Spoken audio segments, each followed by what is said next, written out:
2024, an extraordinary year in the history of Papua New Guinea. Memorable in that a number of key events were all packed into the same month of September, and they were of national and international significance. One of them, a world record.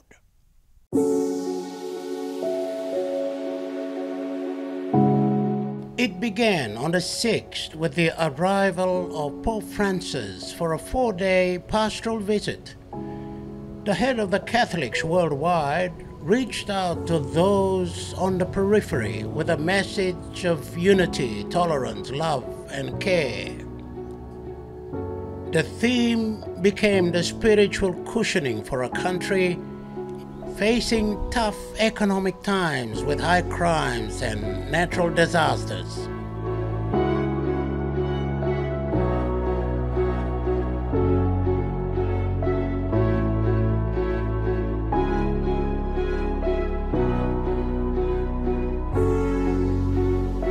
Two days after the Pope's departure, there was another significant test to our parliamentary democracy. The opposition moved a vote of no confidence in the government.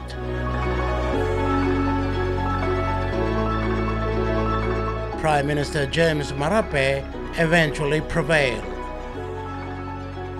As the aura of partisan politics hung over Waigani, there was a sense of bipartisan patriotism across the country as the people paused to celebrate 49 years of independence. It was a moment in time where they could forget the hardships and come together to celebrate.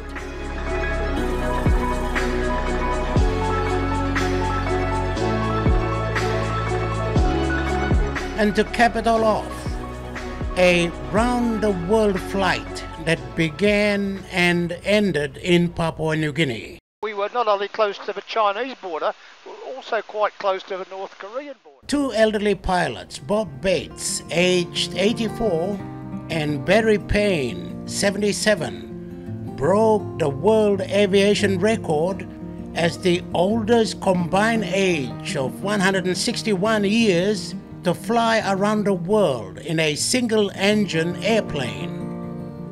They reenacted the first such flight set 100 years previous by American pilots in September 1924. Bob is an Australian who's lived in Papua New Guinea all his life, learned how to fly when he was 33 years old, and later bought his own plane.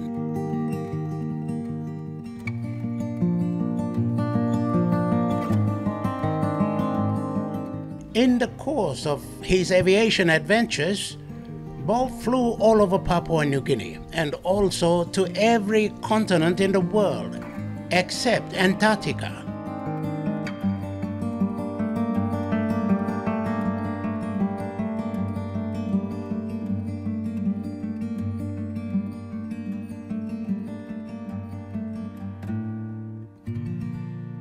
He celebrated 50 years of flying in May 2024.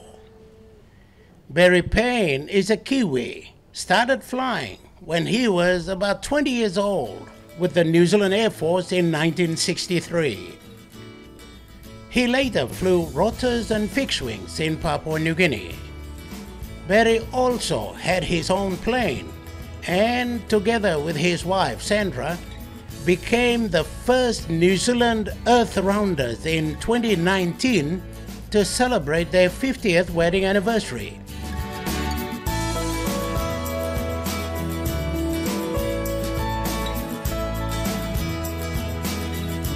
Bob Bates normally likes to be referred as Young Bob, and Barry Payne as Baz to identify with his plane, the Piper 250 Comanche. So we'll call them Bob and Baz here on. In the twilight of their lives, they took their passion of flying to the next level, the World Flight 100, and in doing so, carried the flag of Papua New Guinea around the globe.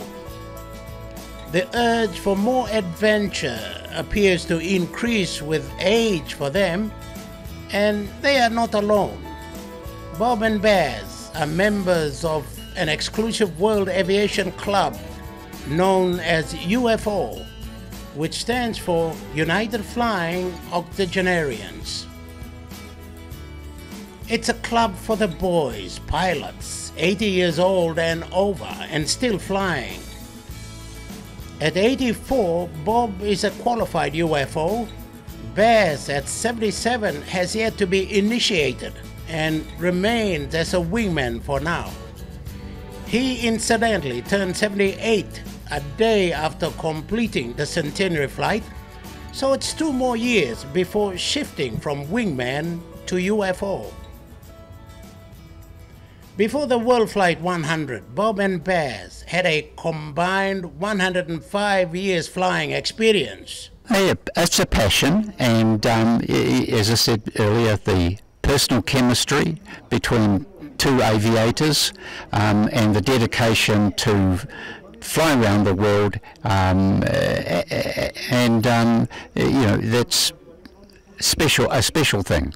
It's all. I find it's hard to stop. Like every day was a go-go day. So to commemorate the centenary of the first flight around the world, Bob and Baz decided to take off from Kagamuga Airport in Mount Hagen in the Western Highlands on the 1st of June 2024 in a single-engine Piper 250 Comanche registered ZK-BAZ, weighing no more than 7,000 kilograms. Do you want any face masks? I got some. You got some? It was an overcast day. A few friends and family members turned out to wish them well. The task ahead was huge, a time of high anticipation as well as anxiety. All right, Mrs. Okay, it's all right.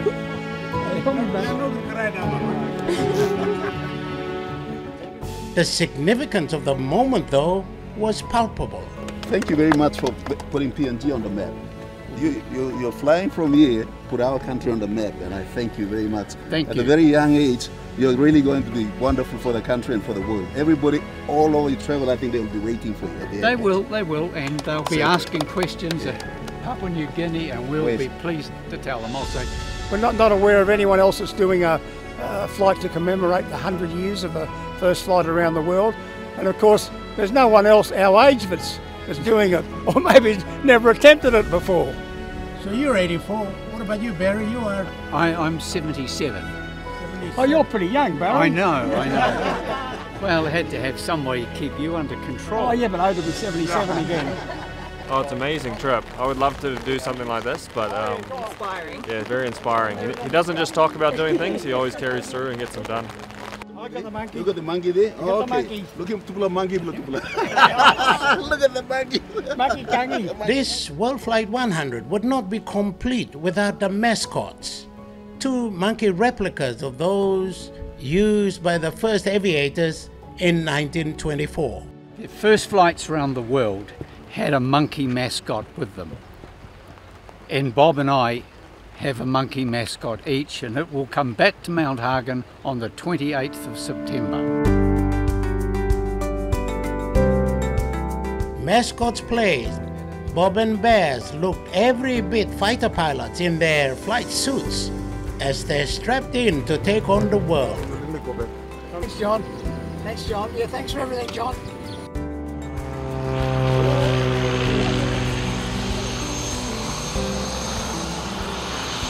The next day, the national newspaper gave this historic flight front page and backed it up with subsequent updates on the progress of the trip. While in the air, Bob and Baz had the benefit of technology. They were visible on Flight Track 24, communicated by satellite through a Garmin tracker link on board. It is technology that was void 100 years previous.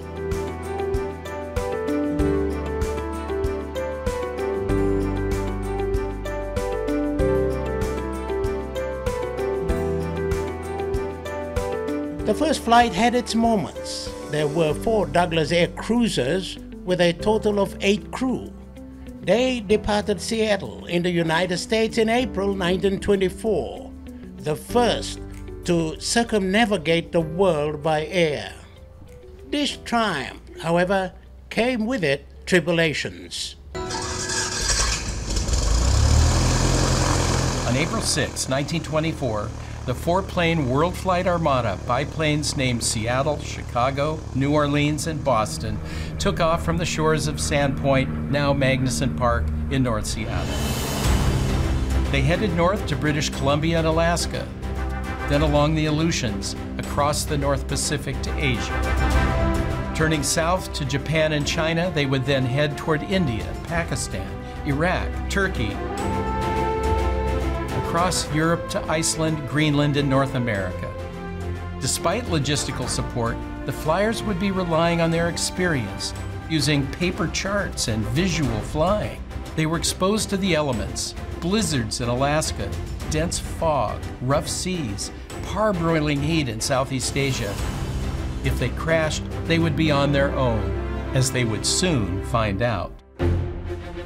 Only weeks into their journey, the squadron leader's plane, the Seattle, piloted by Major Frederick Martin, crashed into a fog-bound mountainside in Alaska. Martin and his mechanic burned the wrecked plane to keep warm and spent 10 days in the wilds trying to find rescue. They did, but their role in the epic journey was over and underscored the hazards ahead. 3 aircraft and 6 crew continued on. In addition to proving that American aircraft could make the epic journey, the flyers also acted as ambassadors for the U.S. and the military. They were celebrated at nearly every official stop. Banquets and speeches tired the weary pilots on each leg, but diplomacy in borrowed suits and uniforms was part of the job. Champagne functions were punctuated by other real crises. The new lead plane, the New Orleans, for example, had to land on a remote crocodile-infested lagoon in Vietnam due to an overheated engine. A new engine had to be brought from some 500 miles away by a Navy destroyer and then lugged through the jungle before it could be installed. Meanwhile, a crewman came down with dysentery. There were often perils simply in arriving at a destination.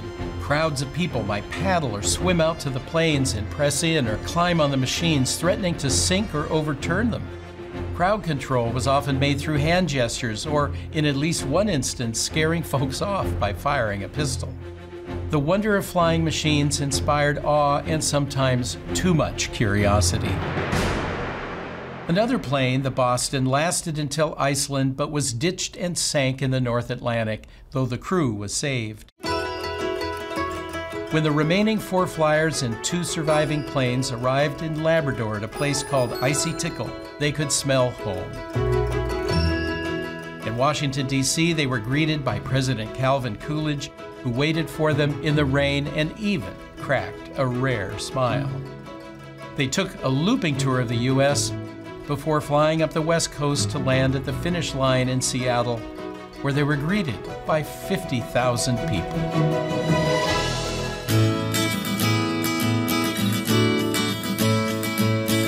Bob and Baz had every confidence in their abilities to complete the reenactment successfully and safely. They had the experience, the technology, and more importantly, the desire. They left Papua New Guinea flying over the equator to Guam and on to Kagoshima, Japan, arriving there at about the same time as the original aviators. From Kagoshima, they traversed the Russian continent before heading to the United Kingdom. From the UK, Bob and Baz crossed the vast North Atlantic Ocean and on to the United States. The significant stop there was Seattle, the starting and the finish point of the first flight. From there, they headed down the Aleutian Islands, part of Alaska, and on to Kamchatka, part of Russia, and back to Kagoshima, Japan. The round trip completed, they then headed south to Guam and back to Papua New Guinea. That's the entire route reenactment, But it was not all smooth flying for Bob and Baz. They had their moments. The weather on the first leg from Vladivostok to Kalinka in Russia was fine. But taking off from Kalinka to the next destination of Shirok had its moments. The weather is unusually warm for this time of the year, they say, and that's comes with a bit of thunderstorm activity, lightning, etc., which we clearly don't want to be involved with. Sure. No. On the 17th of June, Bob and Baz called into a place called Omsk-Povaka. It was planned as a brief fuel stopover, but that was not to be. We were only meant to be on the ground a couple of hours, but it turned out to be a 2-day stay. Weather en route was not the best, and we had a small problem with the aeroplane that needed some attention.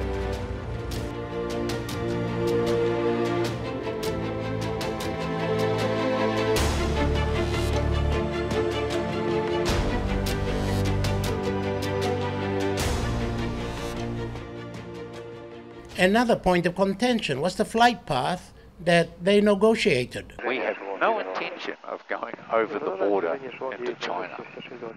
Right, Bob? Yeah, that's correct. It's interesting too, at Vladivostok we were not only close to the Chinese border, we were also quite close to the North Korean border. Absolutely, I was quite surprised how close North Korea is. All that aside, there were some memorable moments along the Russian leg. A visit to the Pearl of Siberia, Lake Baikal, could not go amiss. It is the biggest freshwater lake in the world, located in the southern part of Siberia in Russia.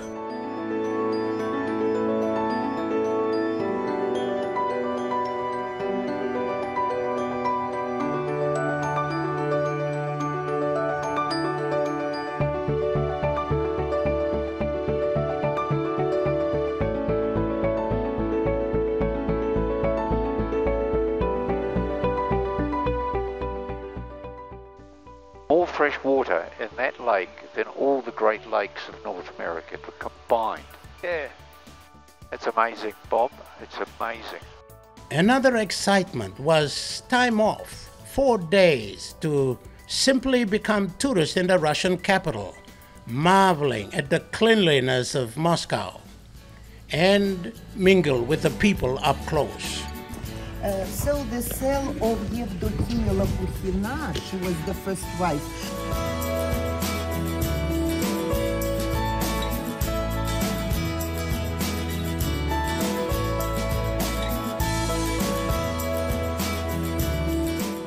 Well, this one, they built 2 of them. One they call the Bluebill, one the Mallard.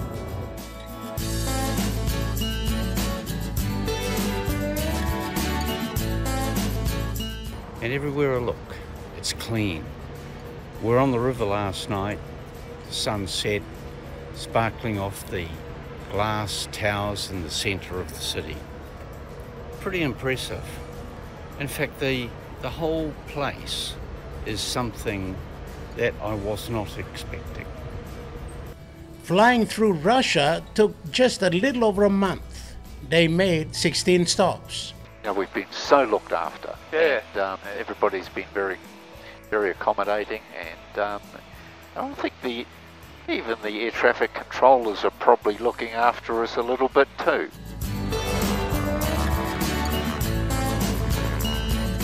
Bob and Baz were well received by Russians who were aware of their flight, ensured smooth immigration formalities. They even made the news in Russia. Oh, you're famous in the media. Oh, you are? No, you are. You are too. Oh my God. People actually had somebody contact me during the night wanting to interview this morning, but we're not there. Anyway. But we're on Russian TV. We saw it, didn't we? We did. Yeah, well.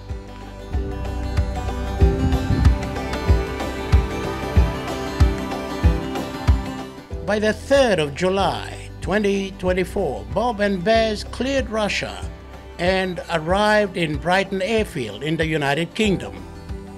There, they took a few days break to re-energize and also to give the Piper Comanche some required attention. Baz remained in the UK relaxing, while Bob flew commercial back home for the Mount Hagen show, where his tour company, Trans New Guinea Tours, plays an active role each year. Oh, we had a great time. John, I guess the highlight, of course, was going through Russia. The plane's in the United Kingdom. It's in a place called Humberside. It's waiting there for us to go back in about 6 weeks' time and do the second half. Okay. I'm back here for about 6 weeks. As soon as the Hagen show's finished, I'll go back and get in the airplane again and do the last bit. Bob's Rondon Ridge Lodge near Mount Hagen staged its own show where performance groups from a number of provinces gave the tourists a snapshot of PNG cultures. This was a day before the main show in Mount Hagen City.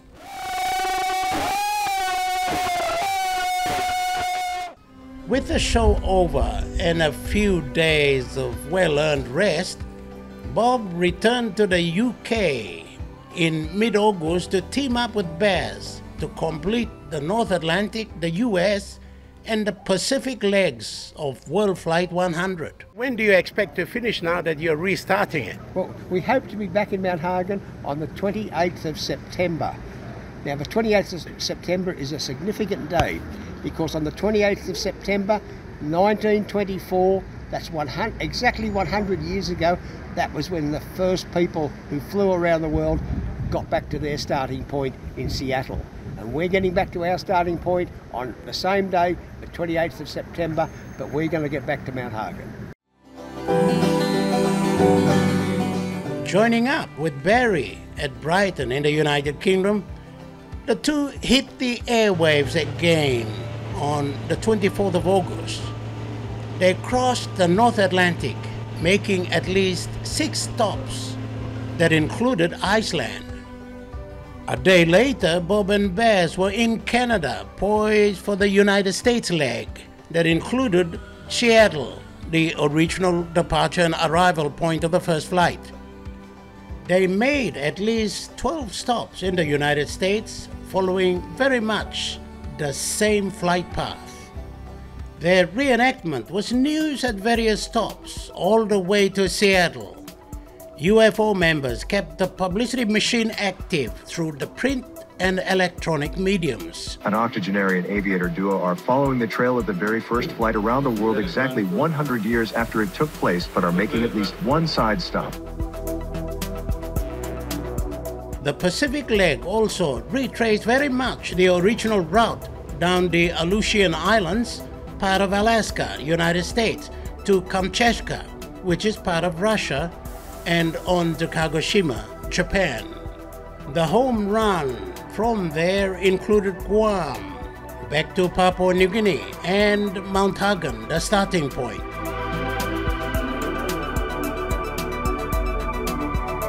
It was a beautiful clear day, the 28th of September 2024, as the Piper Comanche approached Kagomoge Airport.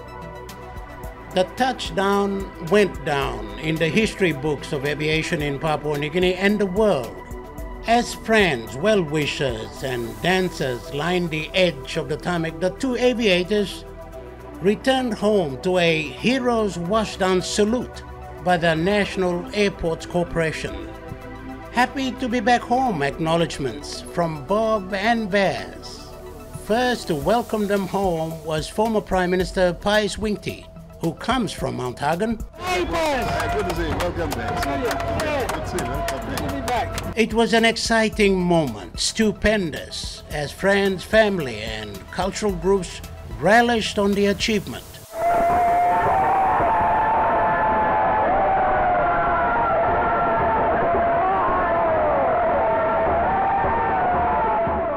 Bob and Baz had just set the world record as the two oldest aviators with a combined flying years of 80.5 to reenact the first flight around the world on its centenary. And they had done that from Papua New Guinea. very one thing, Bob, hey, good little some PNG flag around, and New Zealand flag too. Two-player country, you know, two countries representing the Pacific. You took them all, the two countries all over the world. And thank you now, we thank you from our bottom of our heart that you sell our country very well. Thank you very much. Me and Mamas, now you all welcome me come back, now walking good for the Sing Sing. Now welcome me come back Mount Hagen. Now me getting flag on Papua New Guinea. Now me carrying this on a flag on Papua New Guinea, me carrying on balance, and we go along round the world.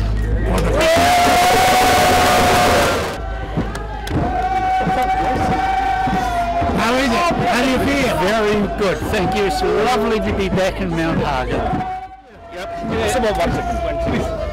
Please. Oh, I got my 15 wing. Where's Sandra? Also in the mix of the welcome reception party were family members and friends from New Zealand and Australia, some of them pilots, UFO members, who flew their own light planes to be part of this historic moment. Welcome back. Thank you. From the airport, Bob and Baz were escorted in a convoy to the Rondon Ridge Lodge, a few kilometers south of Mount Hagen City.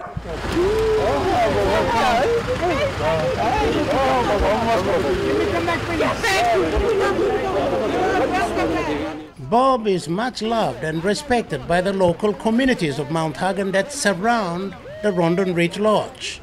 Another group further up the road demonstrated its own gesture of excitement, but more of a relief that Bob and Baz returned safely.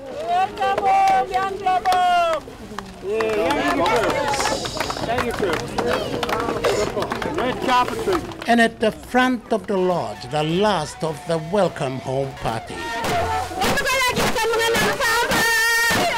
I seriously doubt that anybody who's ever flown around the world, and there's not a lot of world rounders, would ever have landed to a reception like we got in Mount Hagen. The cultural experience, it's indescribable, and it was an amazing finish to what was an amazing trip.